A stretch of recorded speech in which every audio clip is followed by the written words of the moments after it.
এর চেয়ে ভালো করে বুঝানোর ক্ষমতা আমার নাই। আমি বলি কি, শোন, তোরা আমার সামনে আয়। ও যুবক, তোরা আমার সামনে আয়, তোদের পাগুলা আমার সামনে মেলে দে। আমি ওই পাগুলা জড়াইয়া ধইরা বসে বসে সারা রাত কান্না করি, তাও তোরা গুনাহ ছেড়ে দে। বাবা গুনাহ ছেড়ে দে, মা গুনাহ ছেড়ে দে। আর কত বলেন, আর কত বলেন না? হয়েছে তো, এবার একটু থামেন না বাবা, একটু থামেন না। চুল দাড়ি পাইকা তো সাদা হয়ে গেছে, এবার একটু থামেন না।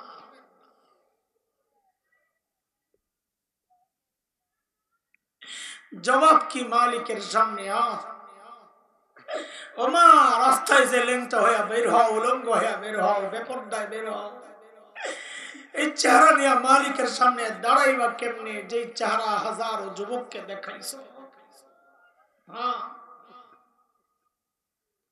ও যুবক, কথা তো বল।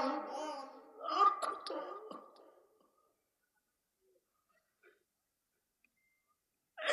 এবার একটু গুনাহ ছাড়, এই চোখটারে একটু বাঁচা, এই কানগুলারে একটু বাঁচা গুনাহ থেকে, এই জিভটারে একটু বাঁচা গুনাহ থেকে। কেমনে বললে বুঝবি? বল, কেমনে বুঝাইলে বুঝবে না?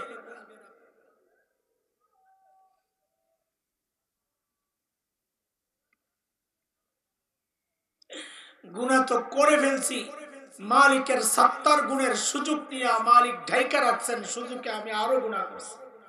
চলেন আজকের এই মজলিসে মালিকের গফফার গুণের সুযোগটাও নিয়ে নেই। বলে মালিকের গফফার গুণের আবার কি সুযোগ? বলে মালিকের গফফার গুণের মধ্যেও তো মায়া আর মায়া, মায়া আর মায়া। বলে কি মায়া?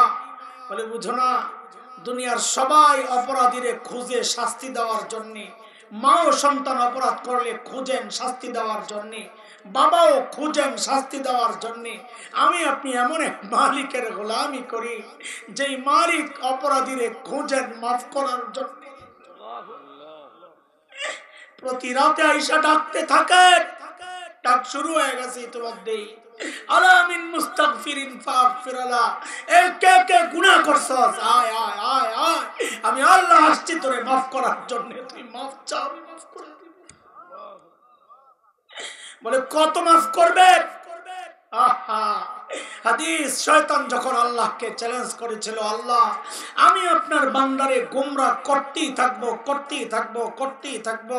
আমাদের শেখ হযরত মাওলানা আব্দুল মতিন বিন হুসাইন হাফিজাহুল্লাহ রুমিয়ে জামান হযরত হাদিসের ব্যাখ্যা এইভাবে করেন, ভাব অর্থ এটা।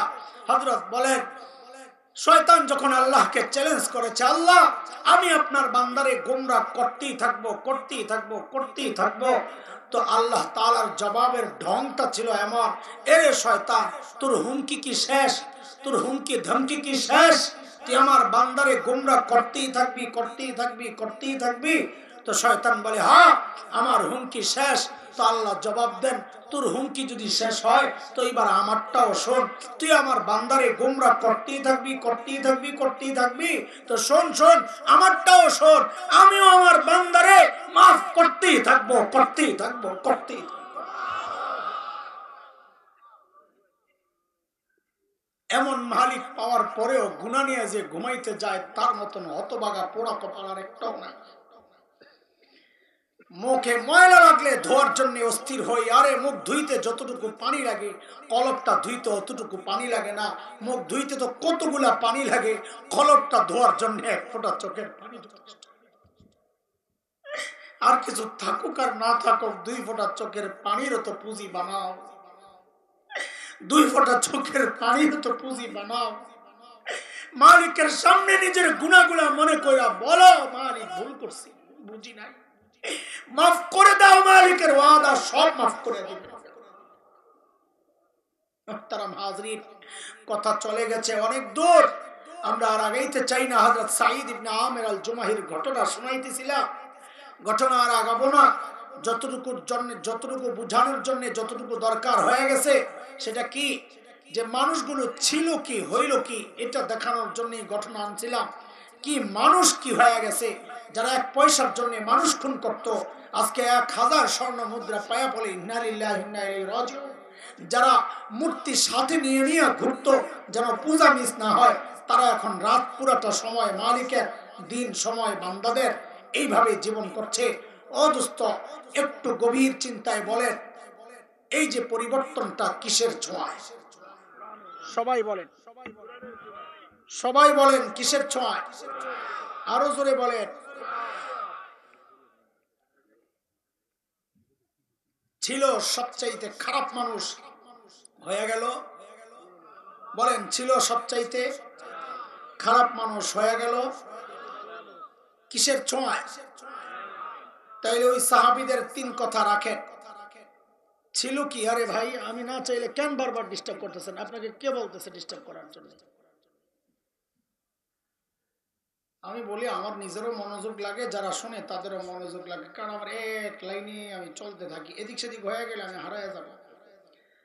আপনাদের মতো হঠাৎ করে তো এখানে বসি নাই, আমার তো সারা দিনের ডিউটি।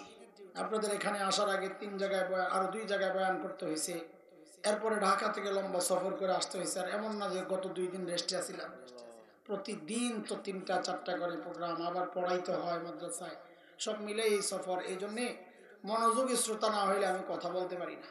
যাক, আপনারা মনোযোগ দিয়ে শুনেছেন এত রাত হওয়ার পরে। কত 1টা বাজছেনি না? ওরা বাচ্চা রে, 1:45। জালেম, তোরা তো আমার মেরে লেবি রে। আচ্ছা শোন, কথা তো এখন শেষ হয় নাই। আচ্ছা শোনেন, ওই পরিবর্তনটা কিসের ছোঁয়ায়? তো ওই 1 প্যাকেট রাখেন, ভিতরে কয় কথা ছিল এই প্যাকেটে? ওরা ছিল কি, হইল কি, মাঝখানে কি ঢুকছে? কি ঢুকছে? কিসের কারণে এই পরিবর্তন? কোরআনী জিন্দেগির কারণে। রাখেন এই প্যাকেট, ভিতরে ঢুকান। ওই প্যাকেটটা খোলেন, এটা সময় বেশি লাগবে না, 2-4 মিনিটের মধ্যে শেষ করবো ইনশাআল্লাহ। এই প্যাকেটে কয় কথা বলেন? ওই 3 কথা বলেন। ধরলাম কি, ছাড়লাম কি, আহারে করলাম কি, হইল কি না, করলাম কি?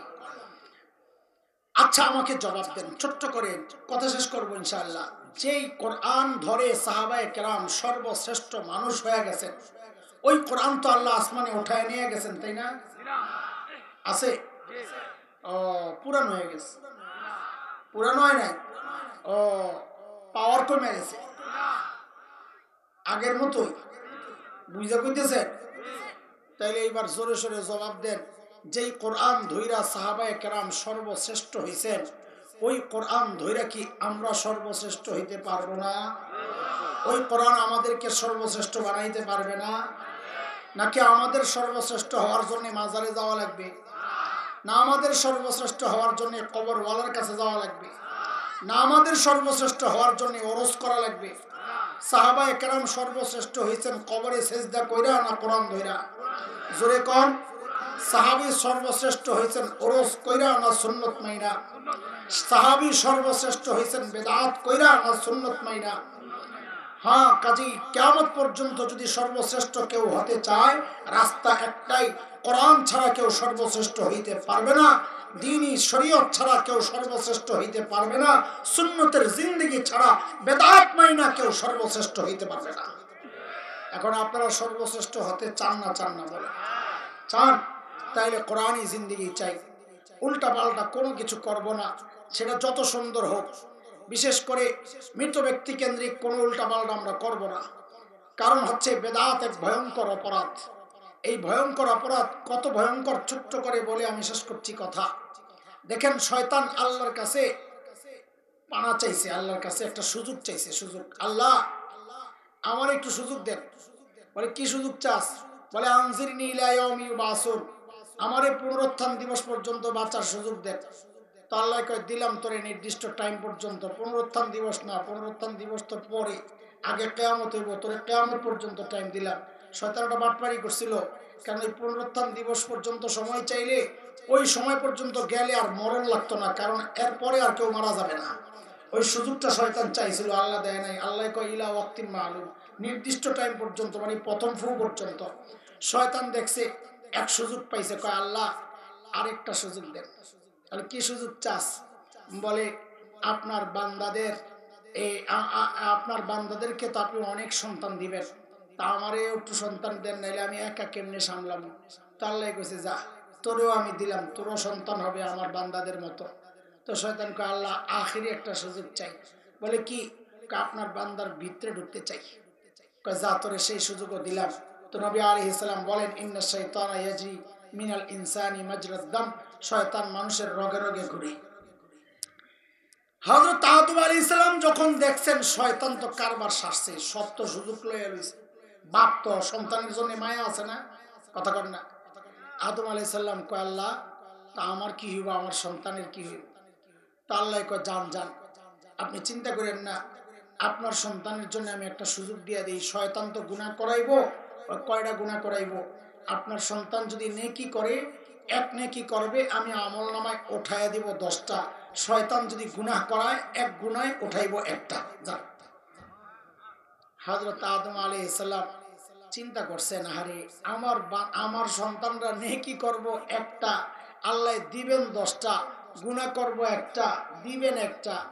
আমার সন্তানরা যে অবস্থা, সামনে যে জিন্দেগি আইব, এরা নেকি করবনি হুদাই, বরং গুনাহই করব 10টা। চিন্তায় পড়ে গেছে, বাপ তো সন্তান নিলে চিন্তা না। তা আল্লাহ কয় যান যান, ডরায়েন না, ডরায়েন না। আমি আপনার সন্তানকে চারদিক থেকে পাহারা দিয়া রাখবো, ফিরিস্তা দিয়া। লাহু মুআক্কিবাতুম মিন বাইনি ইয়াদাইহি ওয়া মিন খালফি ইয়াহফাজুনাহু মিন আমরিল্লাহ, তারা পাহারা দিবে। হাদিসে আসছে, মাছি বসতে লইলে মানুষ যেমন এরকম থাবায়া থাবায়া সরায়, ঠিক চারদিক থেকে যখন শয়তান আসতে চায়, তো ফেরেশতারা থাবায়া থাবায়া করে দূরে সরাইয়া দেয়। কয় যান, আপনার এই সুযোগটা দিয়া দিলাম। আদম আলাইহিস সালাম পড়ছেন আরেক চিন্তায়, কয় পাহারা দিয়া যে ব্রেকেট দিব, শয়তানরা তো আমি চিনি, আমিও তো এমন এক ব্রেকেট জান্নাতের ভিতরে আসিলাম, হয়তো বাহির থেকে আমার ধোকা দিয়ে আলাইছে রিমোট কন্ট্রোল দিয়া। কি দিয়া? অসহসা আর কি, আমি কই রিমোট কন্ট্রোল। তা আমার সন্তানকে যখন ফিরিস্তারা চারদিক থেকে ঘিরা ধরবো, তো শয়তান তো দূর থেকে রিমোট কন্ট্রোল দিয়ে ভিতরেই গুনাহ করাই লাগবে, আমারে করাইছে। আল্লাহ আরেকটা সুযোগ দেন না। তা আল্লাহকে বুঝছি বুঝছি, আপনার এত ডর, তো শুনেন শুনেন, আপনার সন্তান রে শয়তান সারা জিন্দগি গুনাহ করাইয়া করাইয়া করাইয়া করাইয়া একেবারে গুনাহ এমন করাইয়া শেষ। আপনার সন্তান যদি শেষ মুহূর্তে আয়া আমারে খালি কয় আল্লাহ আমি ভুল করছি, আমারে মাফ করে দেন, তো জান আমি ওয়াদা দিলাম আপনার সন্তানের সব গুনাহ আমি মাফ করে দেব। এইবার শয়তান লাভ দিয়ে উঠছে, আল্লাহ আপনার বান্দারের সব গুনাহ যদি আপনি মাফি করে দেন, তো আমারে আর ওই 3 সুযোগ দেওয়ার কি দরকার আছে? খেয়াল করেন, সূক্ষ্ম একটা কথা আমি বলার জন্য এই পর্যন্ত সাজায় আনছি, আসলটাই যদি না শুনেন সবচেয়ে বলা। আমারে ওই সুযোগ কেন দিচ্ছেন যদি সব মাফি করে দেন? তা আপনিও শোনেন, আপনার বান্দার প্রতি আপনার এত মায়া, তা আপনিও শোনেন। আপনার বান্দা আপনার কাছে মাফ চাইলেই তো আপনি মাফ করবেন। তো শুনেন, আমি আপনার বান্দারে দিয়ে এমন গুনাহ করাবো যে সে তওবাই করবে না, মাফ পাইব কোত্থেকে? এখন তো বুজুর্গরা আল্লাহ ওয়ালারা পেরেশান হয়ে গেছে, আরে ওই গুনাহ কোন গুনাহ যেই গুনাহ মানুষ করে কিন্তু তওবা করে না, খুঁজতে খুঁজতে পাইছে ওই গুনার নাম হইল বেদাত। কারণ বেদাত মানুষ করে, হ্যাঁ তওবা কি জন্য করবে? হ্যাঁ তো মনে করে হ্যাঁ সওয়াবের কাম করতেছে, কথা বুঝছেন? তওবা কি জন্য করবে? হ্যাঁ তো জানে এটা সওয়াবের কাজ, গুনাহ মনে করলে তো করতো না। এই জন্য দোস্ত, এই ভয়ঙ্কর গুনাহ থেকে আমাদেরকে বাঁচতে হবে। সেটা মাজারের শুরুতে হোক, সেটা ওরসের শুরুতে হোক, সেটা শরীয়ত মারিফতের গানের শুরুতে হোক, এই সব ভণ্ডামিকে আমাদের ছেড়ে দিতে হবে ইনশাআল্লাহ। কোরআন ধরব, সুন্নাহ ধরব। সাহাবীরা কোরআন ধইরা সুন্নাহ ধইরা সর্বশ্রেষ্ঠ হয়ে গেছে, আমরাও কোরআন সুন্নাহ ধইরাই সর্বশ্রেষ্ঠ হব ইনশাআল্লাহ। রাজি আছি ইনশাআল্লাহ? ইনশাআল্লাহ। আল্লাহ তাআলা আমাদের সবাইকে কোরআনী জিন্দেগি দান করেন, সুন্নাহর জিন্দেগি দান করেন, আমিন। وآخر دعوانا أن الحمد لله رب العالمين. سبحان الله وبحمده، سبحانك اللهم وبحمدك، أشهد أن لا إله إلا أنت، أستغفرك وأتوب إليك.